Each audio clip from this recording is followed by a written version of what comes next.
When we began writing our report on the public benefit of charity campaigning, we did not realize its relevance would be quite so immediate.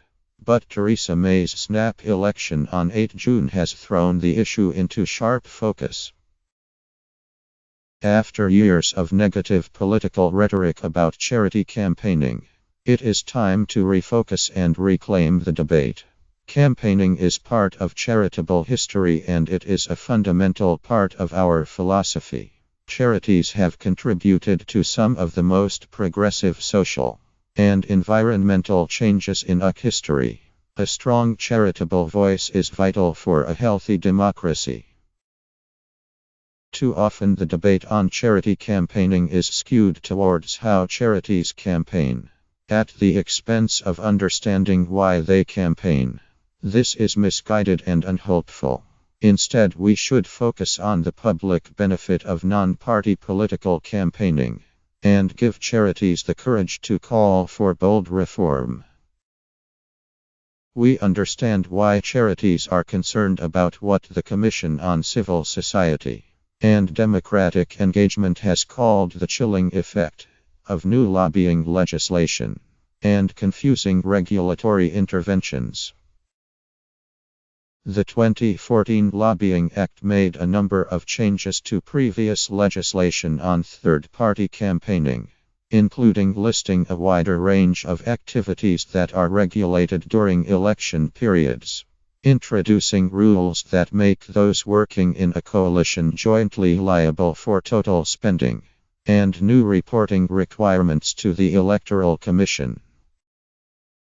But charities must take confidence from the fact that despite these new restrictions, there is no ban on the principle of charities campaigning politically. The Charity Commission's guidance makes clear charities wishing to campaign can do so, provided it is in the furtherance of their charitable objectives, is permitted in their governing documents, and is not party political. Charities retain the fundamental right to speak out on issues that further their charitable purposes. This is true regardless of whether the country is in an election cycle or not. But with a general election weeks away, that message is even more important. The only way that this election is going to return a government that understands the needs and opinions of a diverse range of communities is through hearing the voice of charities. Most voters would hope and expect politicians to seek expert advice from economists on financial policy or business leaders on economic growth. It is equally important that charities help to inform policymakers about the impact of social, environmental, and health policy across the UK. More than that, civil society can help the government find answers to some of our country's most pressing problems.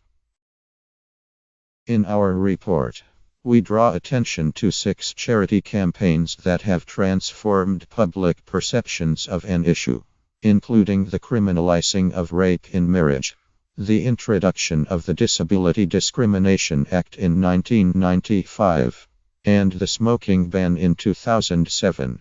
Social change requires a social movement behind it, and charities are often front and center of instigating such movements. By publishing research and first-hand accounts, organizing petitions, engaging with the press, and lobbying politicians, charities can mobilize the public and change the shape of the political agenda. ASEVO is now creating a database of similar campaigning case studies. So if you know of a charity that has had a particular campaigning success, please tell us about it.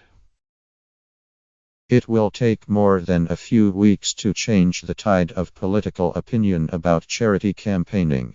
But charities need to use the platform the general election has provided to speak out and remind politicians and the public that charities must be part of our attempt to create a healthier, stronger society.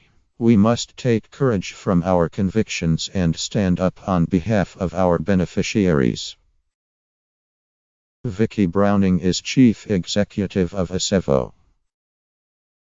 Talk to us on Twitter via @NJTVoluntary and join our community for your free fortnightly Guardian Voluntary Sector newsletter, with analysis and opinion sent direct to you on the first and third Thursday of the month.